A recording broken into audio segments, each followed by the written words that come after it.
الحمد للہ رب العالمین والصلاة والسلام علی سید الانبیاء والمرسلین اما بعد فاعوذ باللہ من الشیطان الرجیم بسم اللہ الرحمن الرحیم۔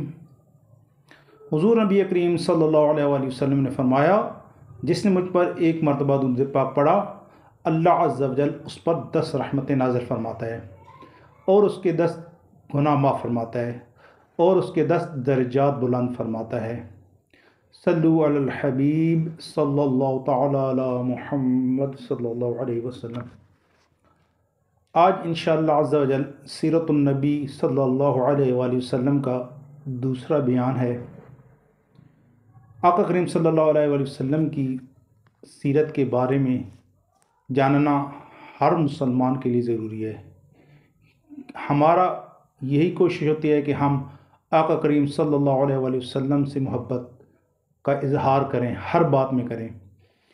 تو اس سلسلے میں آقا کریم صلی اللہ علیہ وآلہ وسلم کی سیرت کے بارے میں جاننا بھی ضروری ہے۔ آئیں آج انشاءاللہ عز و جل آقا کریم صلی اللہ علیہ وآلہ وسلم کی شان شاہد یعنی حاضر و ناظر کے بارے میں جاننے کی کوشش کرتے ہیں کہ اللہ عز و جل نے آقا کریم صلی اللہ علیہ وآلہ وسلم کو شاہد بنا کر بھیجا، یعنی حاضر و ناظر بنا کر بھیجا۔ اللہ عز و جل قرآن مجید میں ارشاد فرماتے ہیں، یا ایہا النبی انا ارسلناک شاہدا ومبشرا ونذیرا وداعیا الی اللہ باذنہ وسراجا منیرا۔ ترجمہ کنز الایمان شریف۔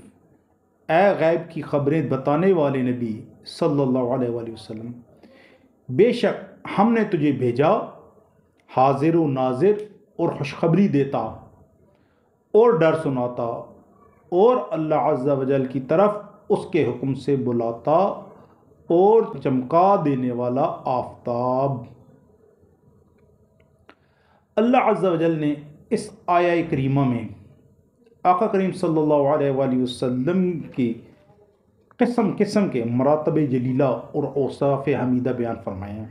منجملہ یہ کہ اللہ عز و جل نے آپ صلی اللہ علیہ وآلہ وسلم کو شاہد یعنی حاضر و ناظر اپنی امت پر اپنی طرف سے تبلیغ رسالت کی بنا پر بنایا۔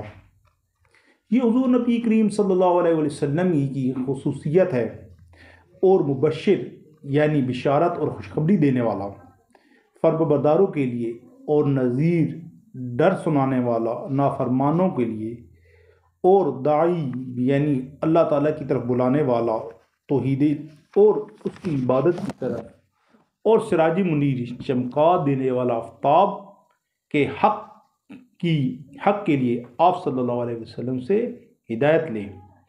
ان اوصاف حمیدہ سے یاد کیا۔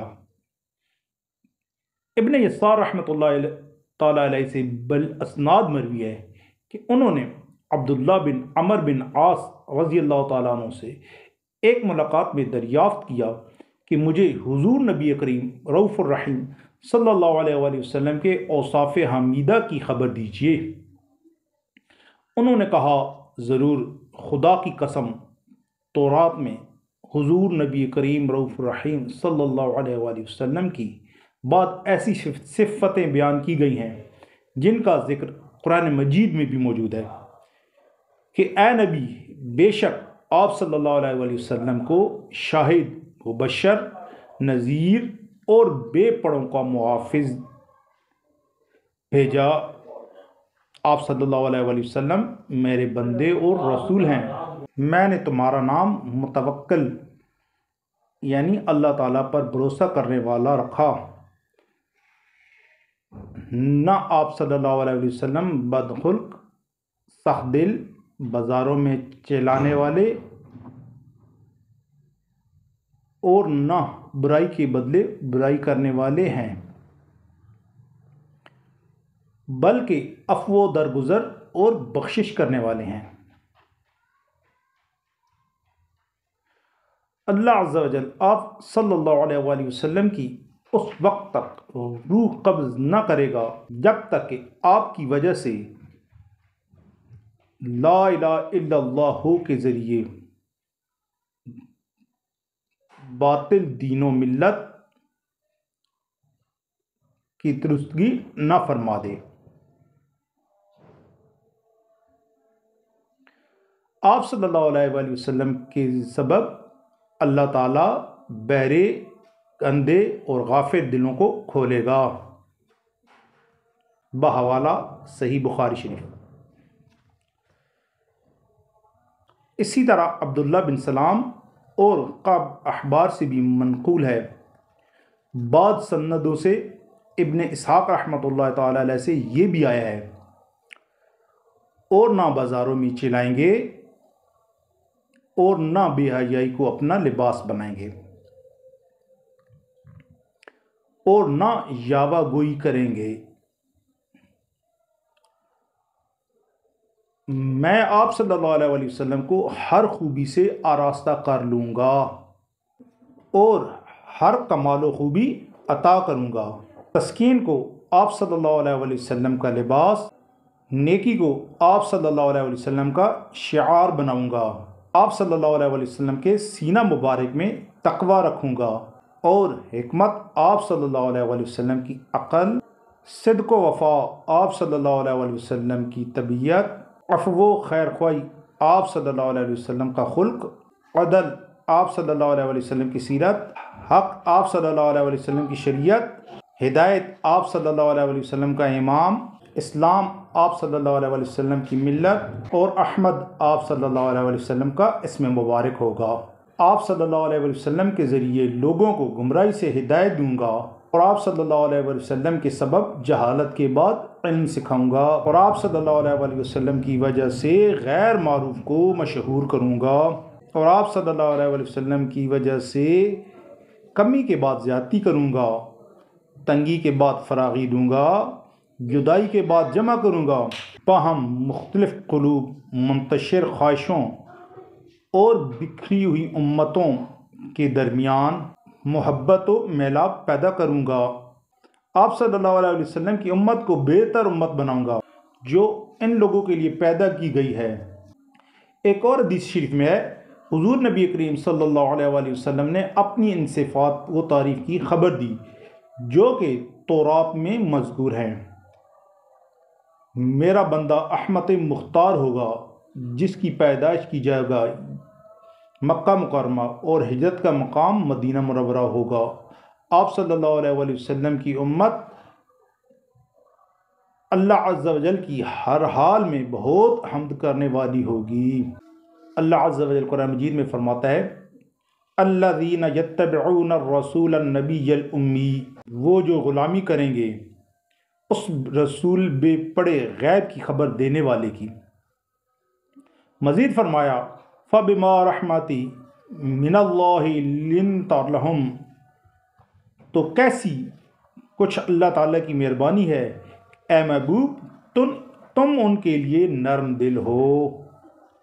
حضرت فقیہ ابو اللہ سمرقندی رحمۃ اللہ علیہ کہتے ہیں کہ اللہ تعالیٰ نے لوگوں پر اپنے اس احسان کو یاد دلایا کہ ہم نے رسول اللہ صلی اللہ علیہ وآلہ وسلم کو مومنین پر رحمت، رعوف، ہر ایک سے نرمی کرنے والا بنایا ہے۔ اگر ہم حضور نبی کریم صلی اللہ علیہ وآلہ وسلم کو بدخلق اور سخت گو بناتے تو یقیناً یہ لوگ آپ صلی اللہ علیہ وآلہ وسلم کے پاس سے نکل جاتے، لیکن اللہ عز و جل نے حضور نبی کریم صلی اللہ علیہ وآلہ وسلم کو درگزر کرنے والا، سخی، نرم دل، خوش روح، نیکوکار اور بڑا مہربان بنایا۔ ایسا ہی ضحاک کا قول بھی ہے۔ اللہ عز و جل فرماتے ہیں، وَقَذَلِكَ جَعَلْنَاكُمْ أُمَّةً وَسَطًا لِتَكُونُوا شُهَدَاءَ عَلَى النَّاسِ وَيَكُونَ الرَّسُولُ عَلَيْكُمْ شَهِيدًا۔ ترجمہ کنز الایمان شریف۔ اور بات یوں ہی ہے کہ ہم نے تمہیں کیا سب امتوں میں افضل کہ تم لوگوں پر گواہ ہو، اور یہ رسول تمہارے نگہبانوں گواہ۔ ابو الحسن قلبی رحمۃ اللہ تعالی علیہ فرماتے ہیں کہ اللہ عز و جل نے اس آیت میں ہمارے نبی کریم صلی اللہ علیہ وآلہ وسلم کی فضیلت اور آپ صلی اللہ علیہ وآلہ وسلم کی امت کی فضیلت بیان فرمائی ہے۔ اور دوسری آیت میں مذکور ہے، اللہ عز و جل ارشاد فرماتا ہے هو سماکم المسلمین من قبل، اللہ تعالیٰ نے تمہارا نام مسلمان رکھا ہے۔ اور اس میں یہ بھی ارشاد ہے کہ رسول اللہ صلی اللہ علیہ وآلہ وسلم تم پر گواہ ہیں، اور اے امت محمدی صلی اللہ علیہ وآلہ وسلم تم لوگوں پر گواہ ہو۔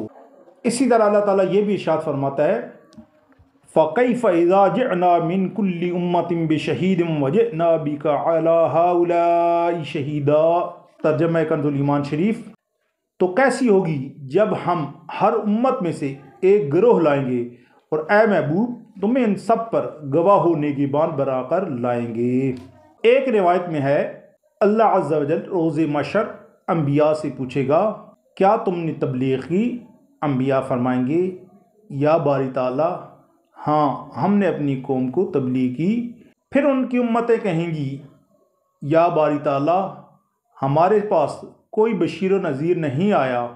تو اس وقت حضور نبی کریم صلی اللہ علیہ وآلہ وسلم کی امت پیش ہو کر ان انبیاء کرام علیہ السلام کی گواہی دے گی، اور حضور نبی کریم صلی اللہ علیہ وآلہ وسلم ان انبیاء کو اس الزام سے بری کریں گے، پاک کریں گے۔ بعض مفسرین یہ بھی معنی بیان کرتے ہیں کہ تم ہر اس شخص پر حجت ہو جو تمہاری مخالفت کرے، اور یہ رسول صلی اللہ علیہ وآلہ وسلم تم پر حجت ہیں۔ اس کو سمرقندی رحمۃ اللہ تعالیٰ علیہ نے بیان کیا ہے۔ اللہ عز و جل ارشاد فرماتے ہیں وَبَشِّرِ الَّذِينَ آمَنُوا أَنَّ لَهُمْ قَدَمَ صِدْقٍ عِنْدَ رَبِّهِمْ، اور ایمان والوں کو خوشخبری دو کہ ان کے لیے ان کے پاس سچ کا مقام ہے۔ قدم صدقین کی تفسیر میں حضرت قتادہ رضی اللہ تعالیٰ عنہ اور حضرت حسن اور حضرت زید بن اسلم کہتے ہیں ہوا محمد صلی اللہ علیہ وسلم یشفع لہم، یعنی اس سے مراد حضور نبی کریم صلی اللہ علیہ وآلہ وسلم ہے کہ ان کی شفاعت فرمائیں گے۔ حضرت حسن رحمۃ اللہ تعالیٰ علیہ سے مروی ہے کہ اس سے مراد ان کی وہ مصیبت ہے جو ان کے نبی کے سبب دور ہوتی ہے۔ ابو سعید خدری رضی اللہ تعالیٰ عنہ سے مروی ہے، فرماتے ہیں یہ شفاعت نبیہم محمد صلی اللہ علیہ وسلم هو شفیع صدق عند ربہم، ترجمہ وہ ان کے نبی محمد صلی اللہ علیہ وآلہ وسلم کی شفاعت ہے کہ اللہ عز و جل کے حضور سچے سفارشی ہیں۔ ویورز، آپ نے آقا کریم صلی اللہ علیہ وآلہ وسلم کی شان شاہد کے متعلق سنا۔ اللہ عز و جل سے دعا ہے کہ اللہ تعالیٰ میں آقا کریم صلی اللہ علیہ وآلہ وسلم سے سچی پکی محبت عطا فرمائے، اور آقا کریم صلی اللہ علیہ وآلہ وسلم کی سیرت پڑھنے، سننے اور اس پر عمل کرنے کی توفیق عطا فرمائے۔ السلام علیکم ورحمۃ اللہ وبرکاتہ۔